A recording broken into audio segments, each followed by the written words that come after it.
नमस्कार, तेज live news देख रहे हैं आप और मैं हूं आपके साथ शहरी। शुरुआत करते हैं खबरों की।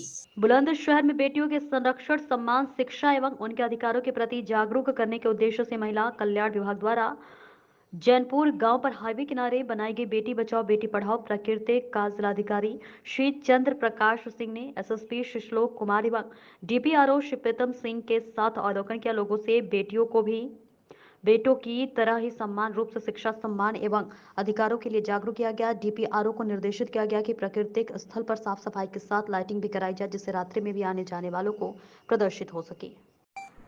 उत्तर प्रदेश में नगरीय चुनाव को लेकर राजनीति की उठक-पटक तेज हो चुकी है।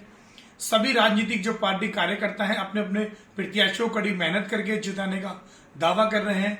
इसी क्रम में सभी जो प्रत्याशी हैं वो भी अपने अपने क्षेत्र में कहीं ना कहीं कड़ी मेहनत करते दिखाई दे रहे हैं। आज हम बात करेंगे बुलंदशहर के कस्बा गुलावटी में। यहाँ जो निर्दलीय उम्मीदवार हैं, जो यहाँ पर चेयरमैन के दावेदार हैं, आज हम बात करेंगे शोएब मेवाती जी से। क्या उनका चुनावी मुद्दा होगा, क्या एजेंडा है जिसे लेकर वो चुनावी मैदान में उतरे हैं। शोएब मेवाती जी, स्वागत है आपका। मेरा पहला सवाल होगा, ऐसे कौन कौन से मुद्दे हैं जिसे लेकर आप चुनावी मैदान में उतरे हो। गुलावटी के अंदर सबसे मुद्दों की तो मैं कहता हूं कि एक बौछार सी अगर हो जाएगी अगर मैं स्टार्ट करूं, क्योंकि गुलावटी के अंदर जो हमारे जो भी सत्ताधारी रहे हैं या जो भी हमारे चेयरमैन रहे हैं, यूँ कहें कि उनकी दूरी पब्लिक से बहुत ज़्यादा है। वो पब्लिक के बीच में कभी थे ही नहीं। तो उसका जो भी जो मुद्दे हैं गुलावटी के अंदर मुद्दे आपका एजुकेशन को लेके, अगर आप 10 मिनट बारिश करा देंगे तो जल्दी हर गली एकदम से पूरा तालाब 3 दिन से लगातार बारिश हो रही है। ऐसे माहौल में गुलावटी के क्या हालात है। गुलावटी के हालात शायद अभी तो बारिश बंद हो गई है, अदरवाइज जब बारिश होगी तो आप आएंगे तो आप खुद देखेंगे कि गलियां तालाब बन जाती हैं पूरा। और दूसरी चीज़ ये है कि जो हमारा डंपिंग ग्राउंड है गुलावटी का, वो इन लोगों ने जो गरीब लोग हैं उनके प्लॉटों में डाल दिया है वहाँ का कूड़ा, उसे डंपिंग ग्राउंड बना दिया है।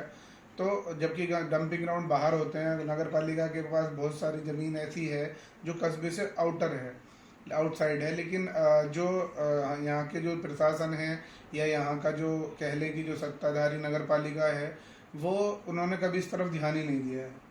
जैसे कि गुलावटी के अंदर अगर हम विद्युत विभाग की बात करें तो विद्युत विभाग के जो तार हैं उनकी क्या स्थिति है। उनकी स्थिति देखिए, गुलावटी के अंदर मोस्टली जो कॉलोनीज हैं उनमें ज़्यादातर जर्जर है। जो भी तारों की जो वो है व्यवस्था बिल्कुल बेकार है, कोई अच्छी नहीं है। इस तरफ मैं वही आपको बताना चाह रहा हूँ, गुलावटी के अंदर जो मुद्दे हैं, जल निकासी हो, डंपिंग ग्राउंड हो, या फिर विद्युत व्यवस्था हो, या फिर आप कह लें कि एजुकेशन हो, मतलब किसी भी तरफ कोई ध्यान ही नहीं है। मैं वही आपको बता रहा हूँ, जो भी यहाँ चेयरमैन रहे हैं वो पब्लिक से बहुत ज्यादा दूर है। अगर स्वास्थ्य व्यवस्था की बात करें तो उसके क्या हालात है। जहाँ तक मुझे पता है कि जो स्वास्थ्य विभाग का मामला है शायद वो नगर पालिका के अधीन नहीं आता है, लेकिन फिर भी कस्बे के जो भी रहबर होते हैं, मुखिया होते हैं, शायद उनकी इतनी जिम्मेदारी तो जरूर बनती है कि एक एम्बुलेंस इस तरह की चलाएं कि जो फर्स्ट एड के लिए ऐसे पेशेंट हो, जो भी एक्सीडेंटल केसेस हो, या फिर जो भी किसी भी तरह के पेशेंट हो, एटलीस्ट उन्हें फर्स्ट एड की सुविधा मिल जाए। अगर हम बात करें सरकारी योजनाओं का, तो सरकारी योजनाओं का कितना लाभ गुलावटी की जनता उठा पा रही है। सरकारी योजनाओं का लाभ 0% है, मैं आपको बता दूं, क्योंकि सरकारी योजनाएं जितनी भी हैं, मैं आपको वही बार बार बता रहा हूँ, गुलावटी में इतने मुद्दे हैं। जैसे आयुष्मान कार्ड है गुलावटी में, जो गरीब लोगों के लिए होता है, मैंने अभी 350-400 के करीब अभी बनवाए हैं। जबकि अगर पहले की बात करें तो चेयरमैन ने उस तरफ कभी ध्यान ही नहीं दिया इस तरह का, क्योंकि अगर किसी गरीब का आप आयुष्मान कार्ड बनवा देते हैं, या फिर उनके राशन कार्ड, कितने लोग ऐसे हैं जो राशन कार्ड से भी वंचित हैं, जिनके राशन कार्ड तक नहीं है।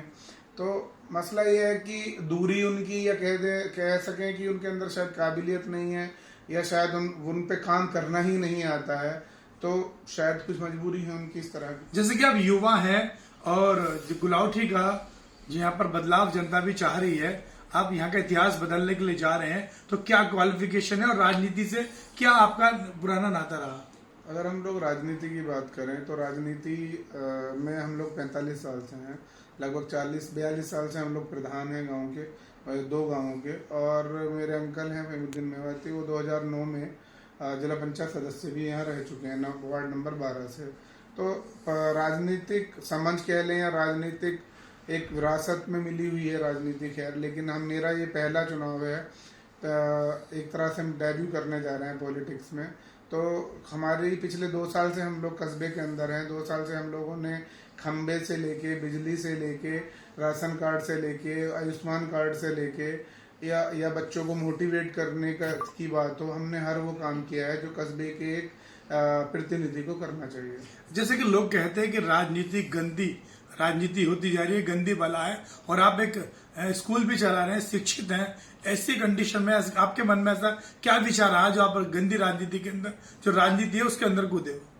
एक्चुअली राजनीति गंदी नहीं है, मैं आपको बताऊं, राजनीति कभी गंदी नहीं है, लेकिन लोगों ने उसे बना दिया है, कुछ लोगों ने। सच्चाई ये है कि अगर आप खिदमत की मकसद से जाएंगे या जन सेवा की मकसद से आप लोगों के बीच में जाएंगे या चुनाव में जाएंगे तो शायद कहाँ गंदी रहेगी, कुछ भी गंदी नहीं है। हाँ, हालात बदलने हैं, युवा हैं, जाहिर सी बात है। जो एजुकेशन है हमारी गुलावटी की प्राइमरी एजुकेशन, मैं ये कहना चाह रहा हूँ, हमारे यूपी सरकार ने, जो उत्तर प्रदेश सरकार है, उसने एक योजना निकाली हुई है मॉडल स्कूल्स की, आप लोग देख ही रहे हैं। जो हमारी प्राइमरी एजुकेशन है, हमारे एक टाउन स्कूल है, बड़ा ज़बरदस्त, बहुत ज़्यादा एरिया उसका है। अगर चाहे एक चेयरमैन या चाहे एक प्रतिनिधि कस्बे का, तो उसको मॉडल स्कूल में कन्वर्ट करा सकता है, लेकिन क्योंकि उनकी मजबूरी ये है कि शायद उन्हें शिक्षा दूर दूर तक उनका नाता नहीं है उस चीज़ से, तो इसलिए शायद उन्हें नहीं पता चला।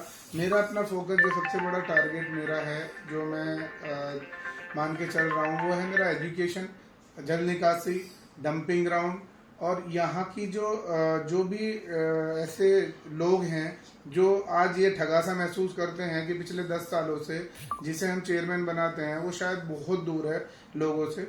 मेरी कोशिश रहेगी कि मैं उन लोगों के बीच में रहूं, उन लोगों की जो भी परेशानियां हैं, जो भी उनके मुद्दे हैं, उन मुद्दों को उठाऊं, उनके साथ हमेशा खड़ा रहूं। एक सवाल मेरा ये भी है, इतनी सारी पार्टियां हैं, आपने किसी पार्टी को क्यों नहीं चुना, क्योंकि आप जो निर्दलीय चुनाव क्यों लड़ रहे हैं?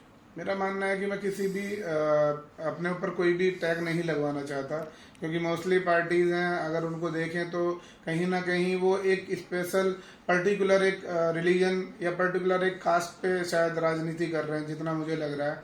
मेरा मानना ये है कि गुलावटी एक ऐसा कस्बा है जहाँ भाईचारा हमेशा से रहा है, कभी यहाँ कोई कम्युनल किसी भी तरह की कोई हरकत, कोई ऐसी घटना नहीं हुई है, और यहाँ के लोग जो बड़े भाईचारे के साथ रहते हैं। मेरा क्योंकि हम लोगों के साथ हम लोग स्कूल चलाते हैं, हमारे स्कूल्स में हर धर्म, हर जाति का बच्चा पढ़ता है, और मेरी कोशिश क्योंकि ये है कि मैं एक सौहार्द गुलावटी के अंदर पैदा करूं, सभी लोगों को साथ लेकर के चलूं, इसलिए मेरा था कि मैं सोच ही मेरी है कि मैं इंडिपेंडेंट ही चुनाव लड़ूं। मेरा आखिरी और लास्ट सवाल ये होगा कि आप अगर जीतते हैं, जनता आपको चेयरमैन बनाती है, यहाँ का राजा चुनती है, तो उसके बाद पहली क्या 2 प्राथमिकता होंगी जो आप सबसे पहले करेंगे? मेरी जो भी सबसे जो मेजर इशूज गुलावटी के अंदर हैं, सबसे जो मेन चीज तो ये है कि मैं पब्लिक को ये एहसास जरूर कराऊंगा कि जो आपने चुना है वो बहुत अच्छा चुना है, और सच्चाई ये मैं उनको ये जरूर महसूस कराऊंगा कि जो रहबर या प्रतिनिधि या फिर चेयरमैन होता है वो इस तरह का ही होना चाहिए, जो आपके बीच में जब आपको जरूरत हो, जब आप महसूस करें उसकी जरूरत, वो आपके बीच में आ जाए। रही बात प्राथमिकताओं की, तो सबसे जो मेन चीजें हैं जिन पे हम लोग फोकस कर रहे हैं, जल निकासी, dumping ground, education, sports facilities इसलिए जो यूथ है हमारा, उसके पास यहाँ छोटा मोटा भी कोई स्टेडियम नहीं है किसी भी तरह का, किसी भी गेम के लिए हमें बुलंदशहर, हापुड़, गाजियाबाद, नोएडा जाना पड़ता है। मेरी एक कोशिश है यहाँ कि हम लोग यहाँ एक ऐसा छोटा सा एक स्पोर्ट कॉम्प्लेक्स बनाएं जिसमें सभी गेम्स हो, सभी गेम्स की ट्रेनिंग हो, और मेरी एक कोशिश है कि मैं यहाँ इंटर कॉलेज बनाना चाहता हूँ गर्ल्स के लिए, जो गवर्नमेंट माइनॉरिटी डिपार्टमेंट में उसको रजिस्टर्ड भी कराया है, और मेरी अपनी कोशिश है एक मुस्लिम इंटर कॉलेज यहाँ पर बने। मेरा एक सवाल ये भी है कि हमारे चैनल के माध्यम से आपने जो क्षेत्र गुलावटी है उसकी जनता को क्या पैगाम देना चाहेंगे? मेरा गुलावटी की जनता से, गुलावटी की आवाम से मेरी रिक्वेस्ट है, मेरी गुजारिश है कि आपने 10 साल शायद ऐसे लोगों के हाथ में गुलावटी दी है जिन्होंने आपको कभी नहीं देखा है, सिर्फ वो चुनाव में आते हैं, चुनाव के बाद मिस्टर इंडिया हो जाते हैं, उसके बाद वो आपको दिखते तक नहीं है। मेरी गुजारिश गुलावटी वालों से ये है, गुलावटी कस्बा वासियों से ये है कि एक बार आप 5 साल के लिए मौका दीजिए। मैं आपको जाति धर्म से ऊपर उठ के, मैं आपको भेदभाव से ऊपर उठ के एक डेवलप्ड गुलावटी देना चाहता हूँ। एक ऐसी गुलावटी देना चाहता हूँ जिसमें आपके पास स्पोर्ट्स कॉम्प्लेक्स भी होगा मेरे नौजवान साथियों के लिए, जिसमें आपके पास एजुकेशन, आपके बच्चे कम पैसों में अच्छी एजुकेशन भी पा सकेंगे। मैं उस गुलावटी में आपके पास ऐसे मुद्दे होंगे, ऐसा कोई मुद्दा नहीं बचेगा। मैं 5 सालों में आपसे वादा कर रहा हूँ, ऐसा कोई मुद्दा नहीं बचेगा जिसमें कि आप मेरे ऊपर या आप जब मुझे चुनेंगे तो मेरे ऊपर कोई तोहमत लगा सके। क्या चुनाव निशान है आपका?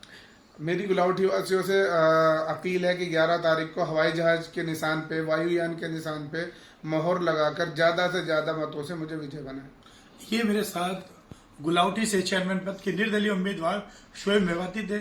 इनका साफ तौर पे कहना है कि गुलावटी को डेवलपमेंट करने के लिए सिर्फ मैं चुनावी मैदान में उतरा हूं। हालांकि ये एक स्कूल चलाते हैं, एजुकेटेड व्यक्ति हैं।